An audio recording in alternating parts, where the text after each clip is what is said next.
Copywriting is honestly a form of art, and while that is the case, another side of it is science and psychology, because specific words, phrases, and strategies can honestly be what makes or breaks a certain campaign. But what are these triggers and psychological elements? If you stick around in today's video, I'll be teaching you copywriting psychology that you can use to boost the conversion rate and performance of any sales copy. These are some of the most effective psychological triggers you can use in advertisements, content, and other material, beginning with targeting a pain point, because people buy something emotionally and justify it with logic later. They're trying to buy something to solve a pain point or a problem, whether they realize it or not. There's a Harvard professor that believes 95% of the purchasing process is actually emotional. And think about yourself, and even I'm guilty of this, how many times we bought something and then we barely used it, it sat in our closet, it sat in the basement or the garage, and often that was an emotional purchase and then we didn't even end up using it later. For example, check out this product description for a hair loss supplement. If you read the copy here, it mentions various symptoms that a customer would be experiencing, like thinning hair, hair loss, lost luster, hair being healthier in the past, and someone that is going through those things can actually relate to the copy.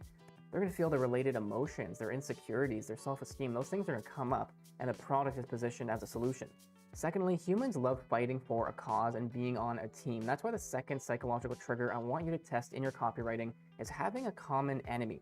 When you and the customer can gang together and beat something, it creates camaraderie and a certain attachment and relationship that's really hard to form otherwise. For the customer, it feels like you really understand them, you have their back, and you're on the same team, and then later on you can position the product as a way to overcome that obstacle. And whatever group or obstacle you're targeting, it has to be something that they've seen before and it causes them some kind of pain or problem. I think an awesome example of this is the advertising battle that BMW and Audi had back in the day. And even to this day, you'll see advertisements like this where cars and different brands will actually target each other and kind of poke fun and make fun of one another's products and services. And the ad from Audi pokes fun at BMW for winning a Car of the Year award, but they have way more awards and tournaments and races. So if you're an Audi driver, you're going to really resonate with that and think, yeah, like we're going against BMW, we're better, and you're on the same team. And then the BMW people want to fight against that. So you have that common enemy. Thirdly is visualization and imagination, because when we visualize something and imagine it, we also get the associated emotions. And as I've been talking about, obviously purchasing something is very, very emotional. So what you can do as an advertiser or copywriter is actually help the customer imagine what it would be like to use the product and how it would change their life, the feelings they would have, how people would treat them differently, how their day-to-day life would change. And a really cool thing is that the subconscious doesn't actually understand the difference between imagining something and actually experiencing it. And that's why we get such rich emotions when we imagine something. So there's two ways you can go about this. On one hand, what you can do is essentially help your customer picture what it would be like to use the product, talk about all the feelings and benefits they would experience and how much better their life would be. Now, on the other hand, you can also help them imagine their pain point. So for example, let's imagine someone's trying to make money online, start up a business. You can talk about how it's really tough to not have a lot of money. You can't pay off your debt, you can't pay the bills, you're gonna feel really urgent. So try targeting their pain points, not just also painting a picture. And I'm a huge car guy, as you can probably tell, and I love Ferrari's new ad for the Ferrari Roma. Now, there isn't necessarily copywriting in this ad particular, but I think the visual speaks enough. And all throughout the video, this car is driving around and people are staring at it, they're turning around when it drives by. And it's super subtle. You have to look into the back of the video to even notice it. But I think this is an amazing example because it's helping you imagine using the car, what it would sound like, what it would look like, what it would feel like, and how your day-to-day would change. Number 4 is groupthink and social proof, because as humans, what we tend to do is look at the group, look at society, and then follow that because it saves us time and energy and it prevents us from making bad mistakes. So now in copywriting, what you can do is take advantage of social proof by using things like testimonials, case studies, and reviews. So when customers land on a sales page, a sales letter, and so on, they can see that other people bought the product, they enjoyed it, and they recommended it. And in fact, 93% of people actually read online reviews before buying something. Number 5 is FOMO, or fear of missing out, which creates a sense of urgency.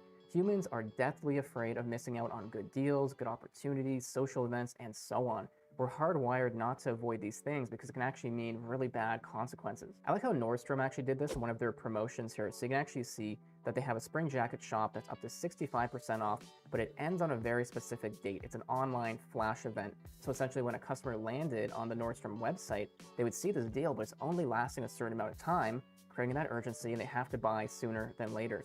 That's one of the best ways I recommend using this psychological trigger, is using some kind of time restraint on the offer or making the inventory and the limited availability and accessibility well known. And this brings me to number 6, which is feast and famine. It's pretty close to urgency in a lot of ways, but more particularly it's called scarcity. Now, when something is in low supply, low volume, it's actually more desirable. There's actually a famous study called the cookie jar experiment where researchers took a group of people and they essentially had 2 cookie jars. One was nearly empty and one was full. And you could probably guess that actually most people would take a cookie out of the jar that was nearly empty because it seemed more valuable. So what I recommend you do as a copywriter is take advantage of low inventory warnings. This is amazing on e-commerce pages or anytime you're selling a product. Let the customer know that it's not going to be available for long, so they have to take action soon. It's also really good for events and webinars where you can let people know that there's a limited amount of seats and they have to get theirs reserved before it's too late. Number 7 is storytelling. This is probably going to be one of the most powerful psychological elements you can use in your sales copy because we've been using stories to communicate for centuries, if not thousands of years or more. And this is a classic way to communicate with customers, get them resonating with an ad, and also helping them imagine the outcome or pain point of a certain experience. So it's essentially going to use a lot of the copywriting triggers and strategies all in one. It's actually a fact when we read stories, neurotransmitters are released that get us feeling better, more attentive, we retain more information, we see ourselves in the story, and there's so many things that go on in the brain. It's really fascinating stuff, and a lot of copywriters and marketers still don't take advantage of this. I have a lot of copywriting clients, for example, that on their website and different sales material, they don't use any stories. And it's a huge missed opportunity, and as soon as we introduce some kind of story, even if it's very light, conversions usually go up. If you'd like to learn more about copywriting psychology, go read my full blog post in the description. You'll see more examples and strategies in there. Also, let me know in the comments below if there's any other topics you would like me to cover. Subscribe if you're new to the channel, and I'll see you in the next video.